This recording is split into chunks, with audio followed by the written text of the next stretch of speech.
So I just finished Danmatchi season 4, at least the first half. Apparently there's gonna be a second half to this show.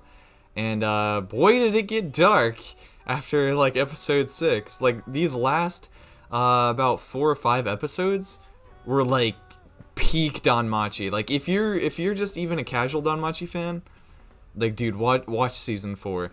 The first 5 or 6 episodes are literally kind of boring, I guess. Like just average, I guess you could say, for Danmachi, but it literally the only reason that I think these first like 6 episodes are even here is basically just to get them down in the dungeon for these 5 episodes to even happen.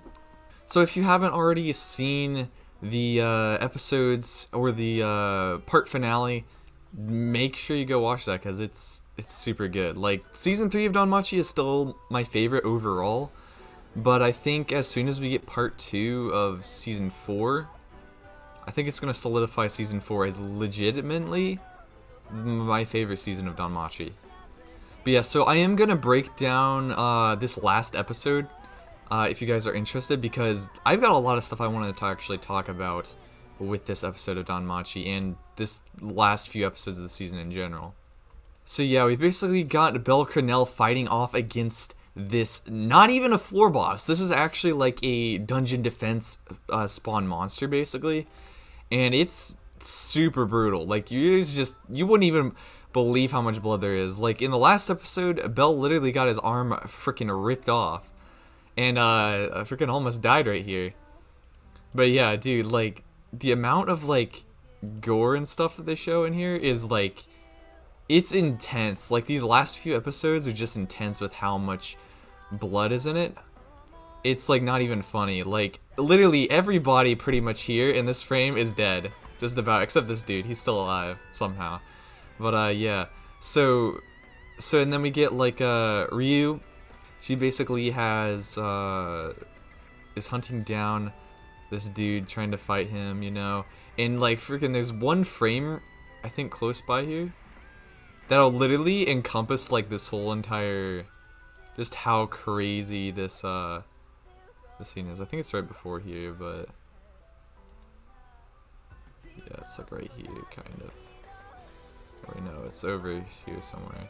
But dude, like there's just so much gore. There's just a lot of gore and blood. People getting, yeah, right here. People literally getting vaporized by their own attacks. Like, because it can reflect attacks back at them.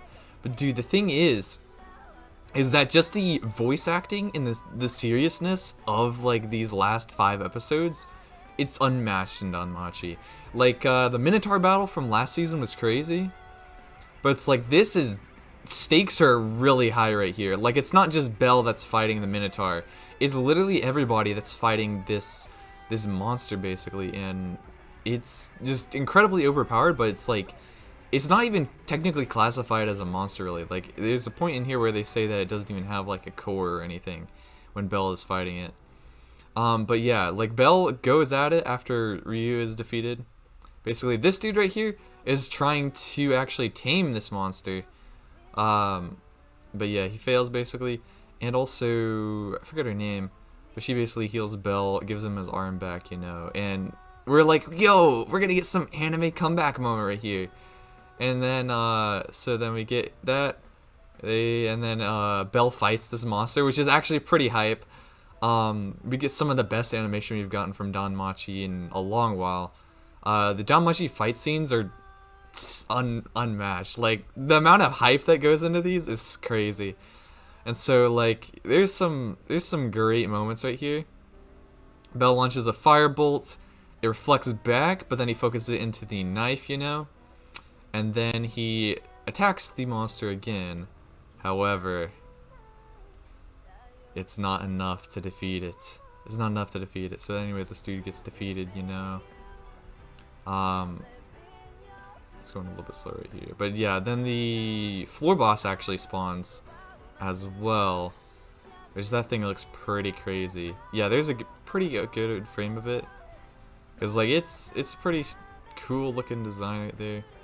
And also this after credit scene is like actually really crazy, because what ends up happening is that, so Ryu and Bell actually got like swallowed up by whatever the snake monster is, the snake monster thing, and then they basically get stranded down here. And you'll notice the walls of the dungeon are white right down here, and that basically means they're on like the 38th floor. So they got sent down from like the 27th to the 38th floor, and this point in the dungeon is incredibly dangerous, and they're already really weakened at this point. Like, I don't know even how in the world they're gonna get back up. I don't know what's even gonna go on, but dude, I'm really excited for the next season.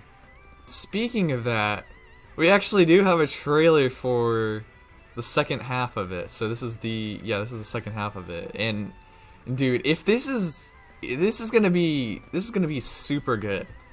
Like, I already just know it. If they keep the same tone as those last 5 episodes through the rest of this season, through like basically the whole season, it's gonna be incredible. Because if this is anything, if you actually know the Heroes of Olympus series by Rick Riordan, basically, I'm going to mention that briefly, because this really kind of reminds me of the 4th book of that Heroes of Olympus series, where they get sent down into basically Tartaros.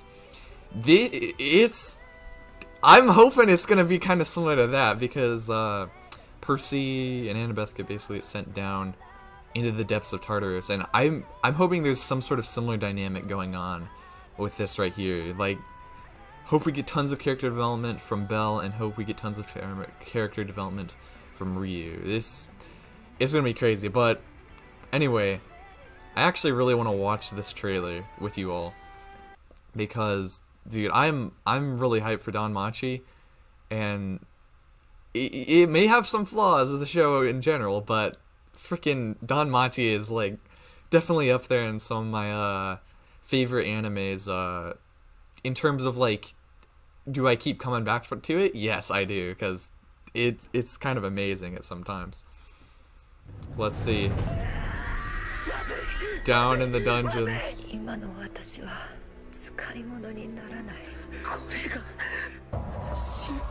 Yeah. Backstory? Okay, there might be some backstory also. But dude, the stakes are so high now. Dude, the stakes are just so high, and it comes in 2023. It's so long to wait, but dude, I didn't even know we were gonna get like 2 halves of season 4 anyway. I literally thought we were only gonna get like 13 episodes or whatever, and that was gonna be about it.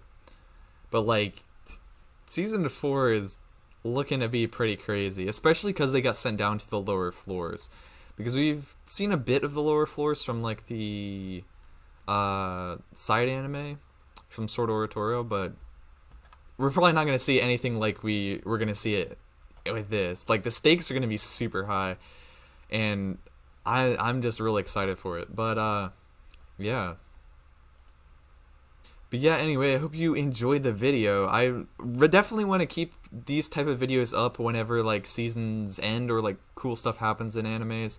I'm definitely going to do stuff like this. I might actually do one for Made in Abyss when that actually... Well, I mean, it's already finished, but whenever I actually catch up to the last few episodes of Made in Abyss, it's going to be pretty crazy. I'm on episode 7 right now, and it's already really good at episode 7. So yeah, I'm real hype. Anyway, it's been me, Hokyoku. I'll see you all in the next one. Farewell.